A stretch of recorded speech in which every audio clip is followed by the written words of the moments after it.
299 రూపాయలు అయితే 300 రూపాయలు వేశారు. కాదు సార్, కరెక్టే 300. ఏంటో నువ్వు రూపాయలకే సరిగ్గా చూడలేని వాడివి, ఇంత పెద్ద బిజినెస్ ఏం చూసుకుంటావా నువ్వు? ఏంటి నేను లెక్క తప్పేశానా? అవును. అందులోనూ ఓన్లీ 1 రూపీ. Yes. ఇంపాసిబుల్. అసలు నీకు లెక్కలే రావని నిరూపిస్తే బిల్లు వదులుకుంటావా? మీరు నిరూపించలేకపోతే డబుల్ బిల్ కట్టారా? నేనడి ఏరా ఏమంటారండి? Okay okay. నువ్వు ఇప్పుడు బట్టలు కొట్టి పెట్టావనుకో, పెట్టానండి. నీ షాప్ కు 3 వ్యక్తులు వచ్చారనుకో. వచ్చారు. ఓకే, 3 వ్యక్తులు తలో 10 రూపాయలు వేసుకుని 30 రూపాయలు పెట్టి 3 హ్యాండ్ కర్చీఫ్స్ కొన్నారు. కొన్నారండి. వాళ్ళు 3 హ్యాండ్ కర్చీఫ్స్ కొన్నారు కదా అని నువ్వు 5 రూపాయలు తగ్గించావు. నేను ఎప్పుడు అంతేనండి. Very good very good.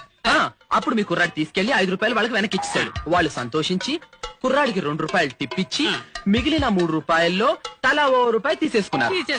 Clear? Okay, ఇప్పుడు ఒక్కొక్క వ్యక్తికి ఒక్కొక్క హ్యాండ్ కర్చీఫ్ ఎంత పడింది? ఆ మాత్రం నాకు తెలియదేంటండి.